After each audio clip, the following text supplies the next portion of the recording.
Shri Shivaya Namastubhyam dosto, welcome to Magic SSJ. This is Madhav, and first of all, this is the first video of our channel. So if you like, please hit the like button.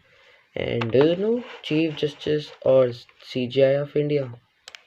No, don't worry.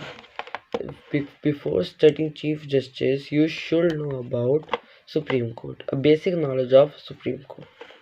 What is Supreme Court?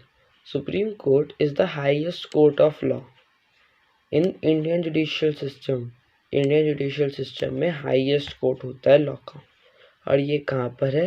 Delhi में। ये दिल्ली में located है, और दिल्ली हमारे क्योंकि India की capital है। अब हम आते हैं what is chief justice of India. Chief justice of India chief जज होते हैं सुप्रीम कोर्ट के, और साथ ही साथ हाईएस्ट रैंकिंग ऑफिसर भी होते हैं इंडियन जुडिशरी के। और फिर आप सोच रहे होंगे इन्हें अपॉइंट कौन करता होगा? इन्हें अपॉइंट करते हैं हमारे माननीय प्रेसिडेंट। जो इंडिया के प्रेसिडेंट होते हैं वो इन्हें अपॉइंट करते हैं।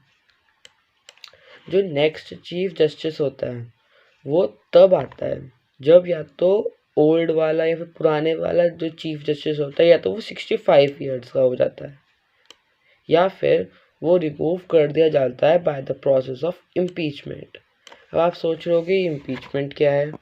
इम्पीचमेंट एक ऐसा प्रोसेस है, जिस कॉन्स्टिट्यूशनल प्रोसेस है, जिससे जो सीजीआई या फिर चीफ जस्टिस है उन्हें रिमूव कर दिया जाता है, पर ये बहुत मुश्किल होता है।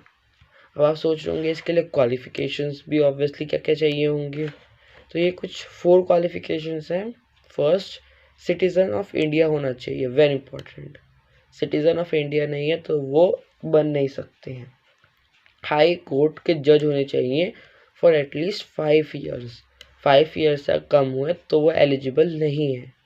As well as the at least 10 years के लिए वो एडवोकेट होने चाहिए हाई कोर्ट के। और एक डिस्टिंग्विश्ड जूरिस्ट मतलब एक्सपर्ट होने चाहिए लॉ में in the opinion of president, मतलब प्रेसिडेंट के ओपिनियन में उन्हें एक तरीके से एक्सपर्ट होना चाहिए लॉ में। और आप क्या जानते हैं हमारे present chief justice of India कौन है? नहीं, he is DY Chandrachud. Thank you.